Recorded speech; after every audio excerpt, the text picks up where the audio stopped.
Nós vamos começar agora o nosso estudo sobre matrizes. Uma matriz A, M por N, é uma tabela de M vezes N números dispostos em M linhas e N colunas. Aqui está um esboço de como a gente pode descrever essa matriz A. Então, a gente nós podemos notar aqui que nós temos uma, duas M linhas e uma, duas N colunas. Cada elemento dessa matriz, ele pode ser escrito genericamente dessa forma. Olha, esse primeiro que eu marquei, o elemento A11 da matriz A é o elemento que está na primeira linha e na primeira coluna. Esse segundo elemento, ele está na primeira linha e na segunda coluna. Este elemento aqui está na segunda linha, enésima coluna. Nós podemos chamar, então, a iésima linha de A, todos os elementos que pertencem à linha I, a linha de posição I. Já a jésima coluna vai ser, então, a coluna respectiva, né, ao elemento, a numeração J aqui, ok? Se M é igual a N, a gente fala que A é uma matriz quadrada de ordem N. E quando essa matriz é quadrada, os elementos A1, A22, então aqui no caso o M é igual a N, o último elemento seria ANN, eles formam o que a gente chama de diagonal principal de A. Então aqui nós temos alguns exemplos, olha, numéricos mesmo, né? Nós temos aqui uma matriz A, essa matriz A, ela é 2 por 2 e os elementos são 1, 2, 3, 4. Pela nomenclatura que nós vimos, quem seria então o elemento A12? Ele está na primeira linha, segunda coluna. Então, primeira linha, segunda coluna é o elemento 2. Então, A12 é 2. Uma outra forma de se escrever é colocando, em vez de Azinho, o nome da matriz mesmo, né, A grande, colocado entre colchetes e o elemento que eu estou analisando. Quem seria então o elemento A22? Eu vou vir para a segunda linha, segunda coluna. Esse elemento é o 4, do jeito que está aqui. Um outro exemplo aqui de matriz 2 por 2, essa matriz B, né? Com elementos menos 2, 1, 0, 3. Aqui nós temos um exemplo de uma matriz que tem 2 linhas e 3 colunas. Quem seria o elemento C2, 3? Então, eu vou na segunda linha, primeira, segunda, terceira coluna, é realmente o número menos 2. Nós temos aqui, como exemplo, a matriz 1 por 3, composta de uma linha e 3 colunas. O elemento de D, 1, 2, por exemplo, é aquele que está na primeira linha, segunda coluna, então é o elemento 3. Uma matriz desta forma é chamada de matriz linha. Ela é formada somente por uma linha. Nós temos também as matrizes colunas, formadas somente por uma coluna, como é o caso dessa matriz E, 3 por 1. Então, ela tem 3 linhas, 1, 2, 3, e uma única coluna. O elemento que está na segunda linha, primeira coluna, é o elemento número 4. E nós temos também a matriz 1 por 1, formada por um único elemento. Ok? Matrizes linha e matrizes colunas também são chamadas de vetores. Quando que duas matrizes A e B são iguais? Elas vão ser iguais se elas tiverem o mesmo tamanho.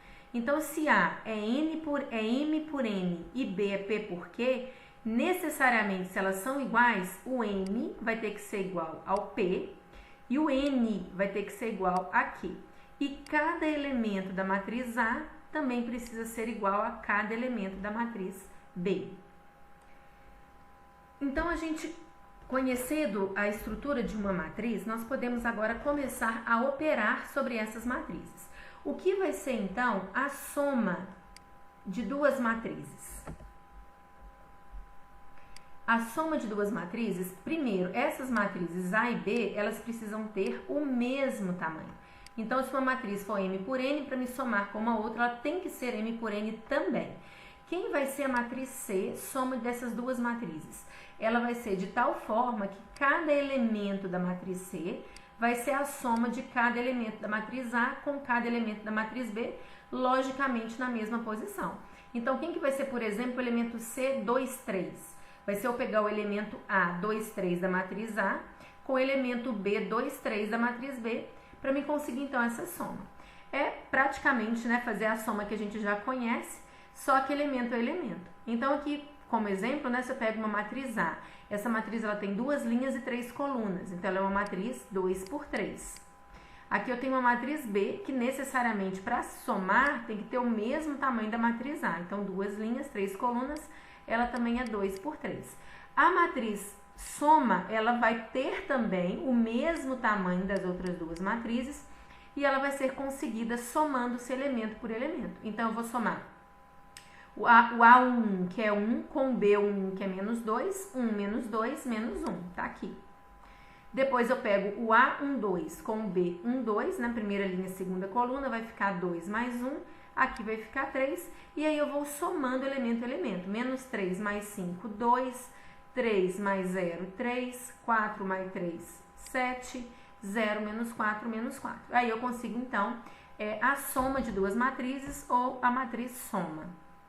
Nós podemos definir também o que seria a multiplicação de uma matriz A por um escalar. O que vai ser um escalar alfa? É um número real qualquer. Qual vai ser a definição? Uma matriz B vai ser igual a matriz A multiplicada por um alfa. Se a matriz A ela for M por N, essa matriz B também será M por N. E aí o que eu faço? Cada elemento da minha matriz B vai ser o elemento da matriz A, o mesmo elemento, né, localizado na mesma posição, multiplicado por esse valor alfa.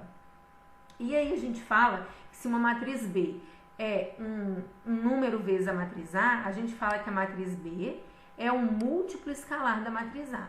Ou seja, multiplicar uma matriz por um escalar é pegar o escalar e multiplicar por cada elemento da minha matriz. Então, nesse exemplo aqui, ó, a minha matriz A é menos 2, 1, 0, 3, 5 e menos 4. Ela é uma matriz com 3 linhas e 2 colunas, então ela é uma matriz 3 por 2. Se eu multiplico por qualquer escalar, o tamanho da minha matriz continua o mesmo, né? O tamanho da minha matriz multiplicado por um escalar é o mesmo, também é conservado. E então eu pego esse escalar e multiplico por cada elemento da matriz, como está especificado aqui. Então eu vou pegar o menos 2, multiplicar por menos 3, consigo 6. O 1 eu multiplico por menos 3, consigo menos 3. 0 vezes menos 3 é 0. 3 vezes menos 3 é menos 9. 5 vezes menos 3 é menos 15, menos 4 vezes menos 3 é 12. Então, a gente fica aí com mais uma operação envolvendo uma matriz, né? Que seria a multiplicação de uma matriz por um escalar.